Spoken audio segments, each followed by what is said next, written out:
live.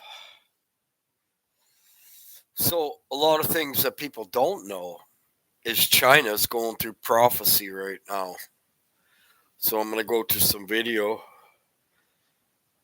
We're going to see everything's drying up in China. The two suns are cooking it. Okay.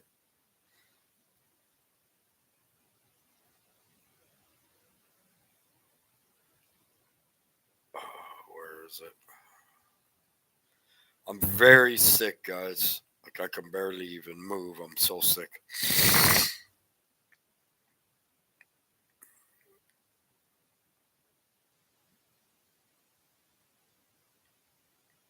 Mm.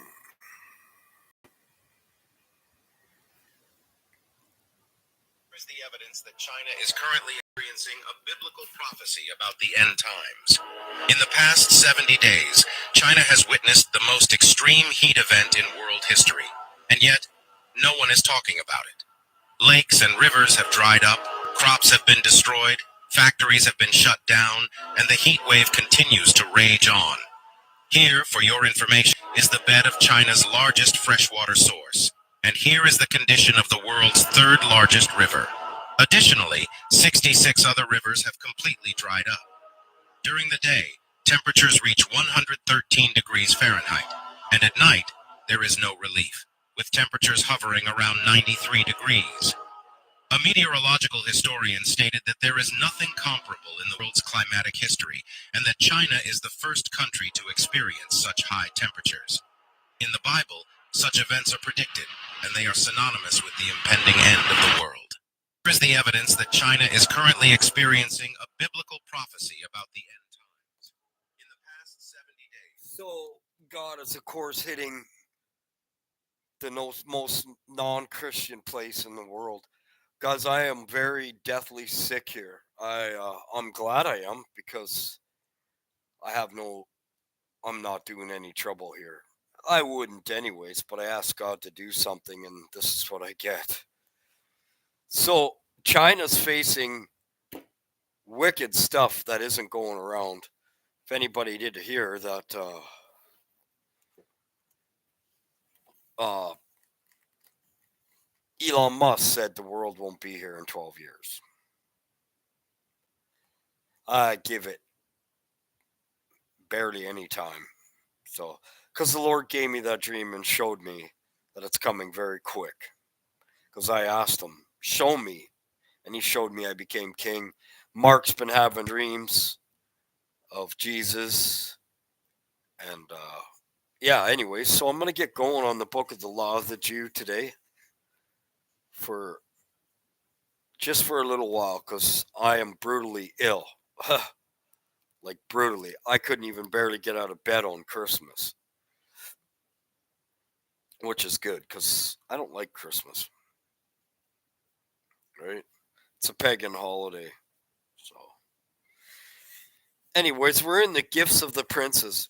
So, when Moses called upon the people to make their offering for the erection of the sanctuary, it sorely vexed the princes of the tribes that they had not summoned them particularly, hence, they withheld their contributions, waiting for the people to give according to their power, so that they might step in and make up the deficiency, and all should observe that without them the tabernacle could not have been completed. But they were mistaken, for in their ready devotion the people provided all needful things for the sanctuary. And when the princes of the tribes perceived their mistake and brought their contributions, it was too late.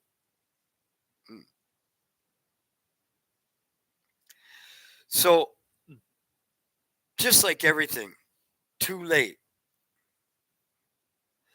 So, the princes of the tribes perceived their mistakes. Oh, yeah, it made it was too late. And all they could do was to provide jewels for the robes and the high priest. But they could no longer take a hand in erection of the tabernacle.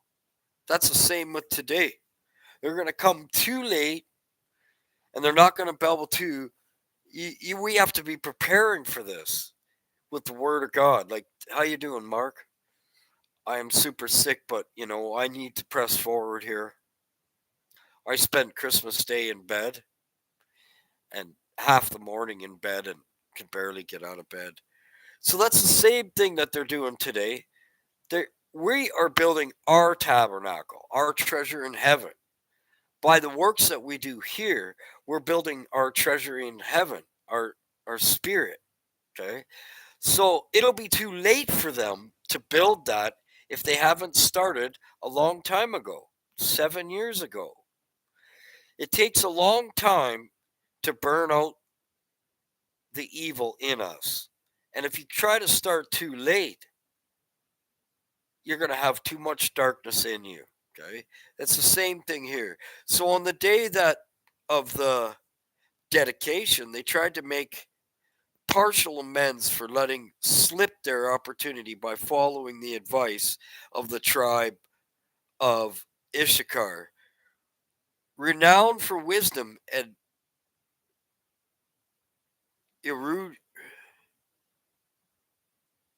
eruditation, to bring wagons for the transportation of the tabernacle. These princes of the tribes were no upstarts of men newly risen into honor, that they were men who even the Egyptians had been in the office and exposed to the anger of the Egyptians. They had also stood at Moses' side when he undertook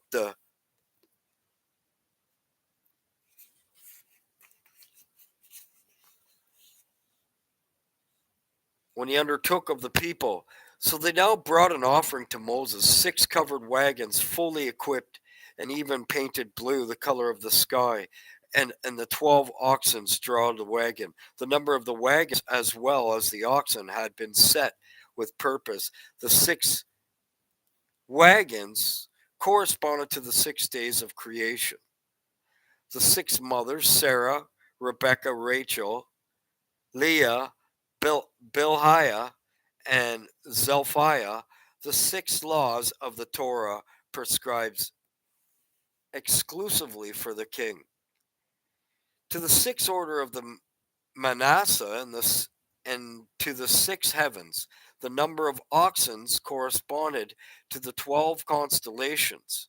And the 12 tribes, Moses did not first want to accept the terms, but God only bade him to accept them.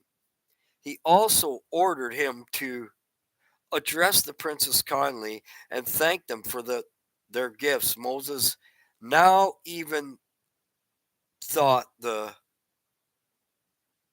Shekinah had deserted him,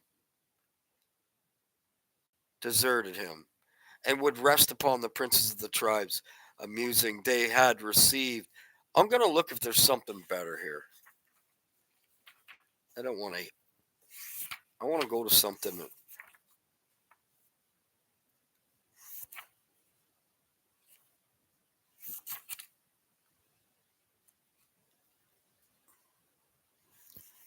Let's just see.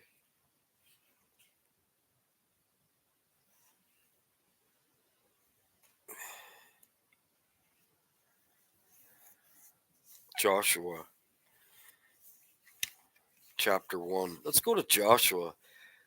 The early history of the first Jewish conqueror in some of the respects is like to the early historians' history of the first Jewish legislator. Moses was rescued from the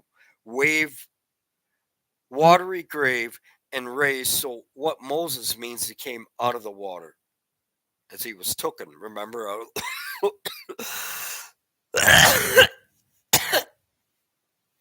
Hold on. I'm deathly ill, guys. It just hasn't got any better since I've been here.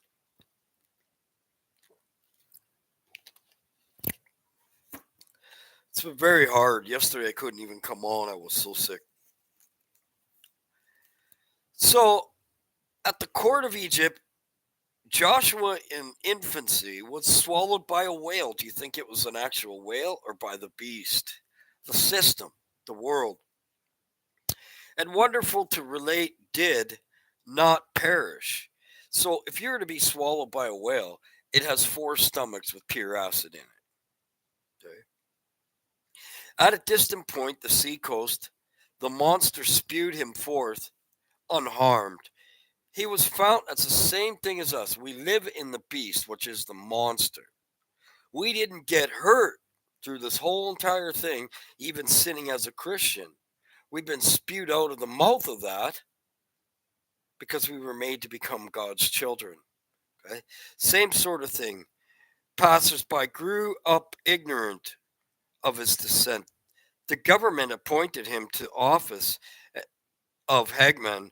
As luck would have it, he had to execute his own father by the law of the land, and the wife of the dead man fell to the share of his executioner.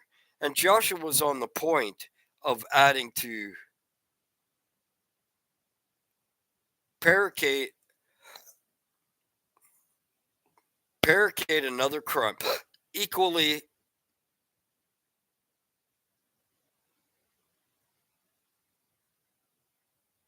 oh god. He was saved by a miraculous sign. When he approached his mother, milk flowed from her breast. His suspicions were aroused, and through the inquiries he set foot. I got to take this off now. I'm going through heat. Hot, cold, hot, cold. I'm going to probably end up just going, guys. I can't even do it right now. So, anyways, I'm just going to play this video again.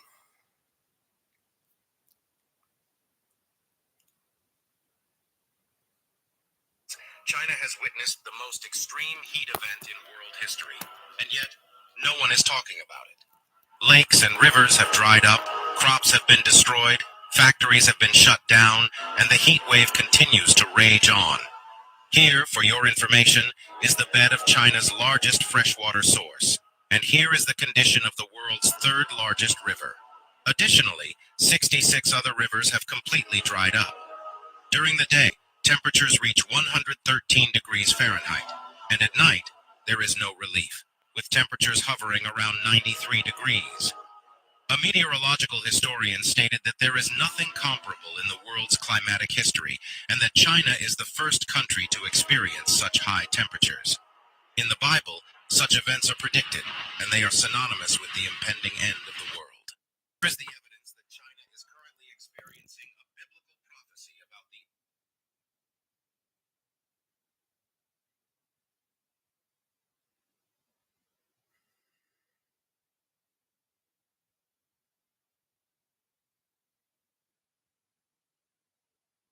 I'm going to get this video up. The other night, there was a star that was on top of the mountain, like halfway down the mountain. And nobody has ever seen it there because you can't go there by any, there's no trails there. So let's see if I can get it.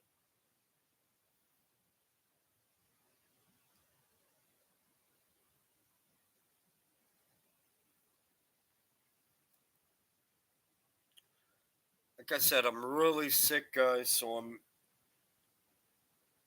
hopefully I don't have to cut it short tomorrow.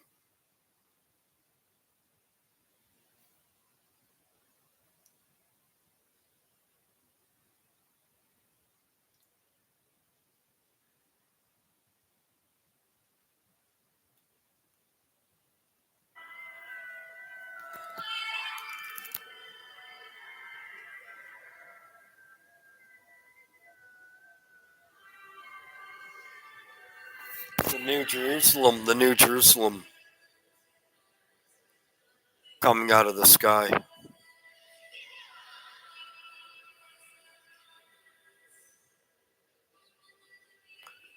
Just the other day.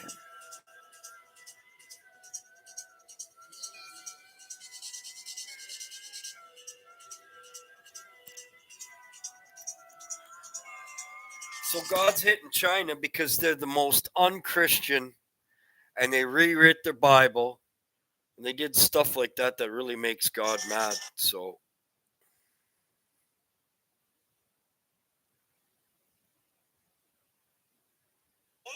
that if you zoom in on like the moon at night, it will show a clear image of the moon. Like, oh shit, you can zoom in again. anyways, guys, I am deathly sick here. So I can't really even read. My eyes are really hurting. I got to get these off. I am useless right now. So I love you guys, and hopefully I can come on tomorrow feeling a little better here. And I know why, the reason why, because sometimes when I come here, I do bad things. They're talking about partying tonight. Not me, I'll come to bed. All right, guys, so God bless you, and we'll see you probably tomorrow, hopefully. God bless you guys. Love you guys all.